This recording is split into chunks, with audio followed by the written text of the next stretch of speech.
WSI's model of the Tadano ATF 220G-5 was revealed at the Nuremberg Toy Fair in early 2017.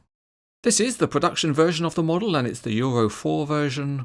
And the box has a few details about the real machine, and on the other side the label says it's the Euro 4 version, but it also has the wrong model number because it should be 52-2000. As always, to progress the review we have to get the model out of the box. We have tried to do a review with a model in the box, but it's just too dark to take any photos. The model is factory sealed, and when we lift the top tray we see that the parts are well wrapped. Included with the model is a good quality instruction manual. It lists out the parts, and then with clear photos it shows you the features of the model. Almost everything is covered, and there are reeving diagrams, but just for the most simple configurations.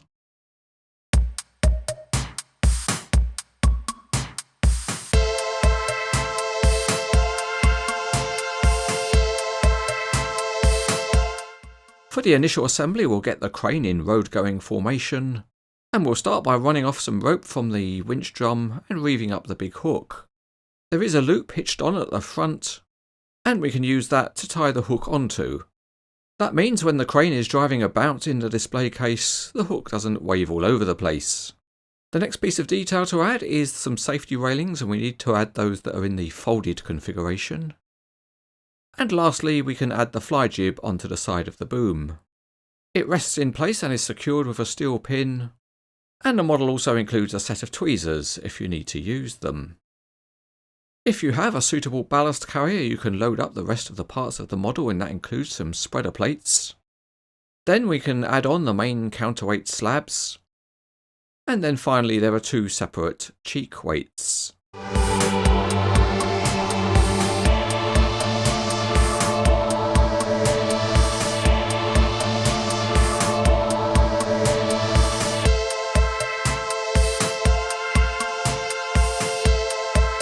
The chassis has the transmission system fully detailed, and there's a ladder at the front under the cab. And the wheels have nice tyres complete with branding in the sidewalls. The cab is very good, and although it looks like it's missing a mirror at the front, in fact it's a camera on the real crane. Behind the cab there are very nice etched grills and walkways. And at the back there's a nice storage box which has timbers inside. And they're actually separate parts which you can move about, but you can't get them out. The outrigger beams are nicely detailed metal parts with detailed pads at the bottom. The crane cab is also well detailed with a very nice interior. The crane itself has some very good hydraulic hoses and orange beacon lights. The counterweight is made up of separate parts and has usable lifting lugs. The boom ram is metal, and the boom sections have a realistic profile.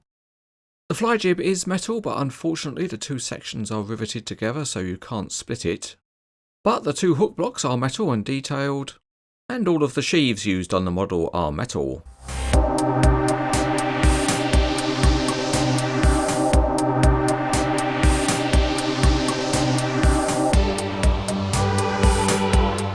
Looking at the engineering of the chassis, each of the axles has independently sprung suspension, and there is also steering on each axle which is notched. So although it's not smoothly variable, the wheels do hold a pose. Right side up the suspension works well, and the crane rolls along nicely in a straight line. The steering also works well because it's notched. Once we've arrived on site we can begin to set the crane up, and the first thing to do is to pull out the outrigger beams. They are two-stage and reasonably smooth, and you can screw down the pads as usual. Smooth pistons are revealed, and there's also spreader plates you can put under the pads. And if you want, you can also pin the pads in the working position. The outrigger arrangement works well and holds the model wheels free, and they are reasonably straight. Now we're on site we can fold up the handrails, but in the model world a giant hand comes in and takes out the old ones, and eventually puts in the new ones. Raising the boom is very smooth because the ram is metal, and you can lock it in any position using the Allen key in the grub screw. And with this system the only thing you need to do is to make sure it's done up tight enough to hold the boom, without doing it so tight that you crush the poor little grub screw. While we're at it, let's look at another interesting feature of the model, and that is the ladders, which can be rotated out and folded down. And there are 3 of them that do this.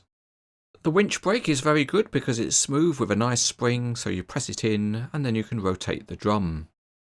And it's got a nice positive action brake. So it's nice to play at being a crane driver. The system for fitting the counterweight is very good on this model, and it's like the real crane because there are pistons which you can lower by unscrewing them. So when they're in the down position you can rotate the crane around. And then the back end of the crane moves over the top of the counterweight.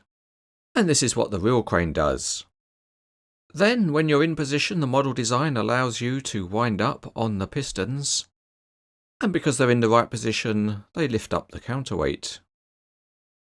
Here you can see it being pulled up towards the back of the crane. And you just need to repeat this process on both of the hydraulic rams. In practice, it's a well-engineered and good system. And once the counterweight is fully lifted, you can then rotate the crane and the counterweight is fully attached and the machine is ready to lift. The telescopic boom is also high quality, and there are locking points at 46%, 92% and 100%. And each of the many telescopic sections can be locked at any of those points. The telescoping is nice and smooth, and because the boom has a total of 7 sections, the model can be posed with an impressively long boom.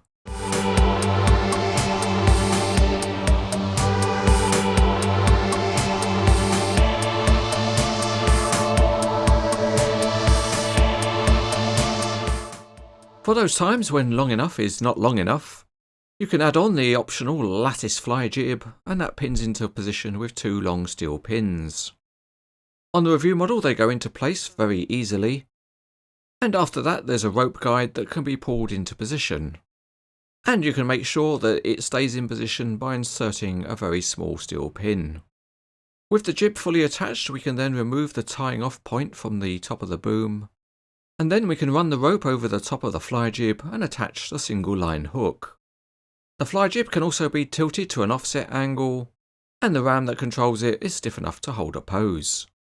The model is big when fully extended, so let's do a dim check. And to the top of the main boom it's about 55 inches or 140 centimetres. And with the fly jib we get to about 64 inches or 163 centimetres.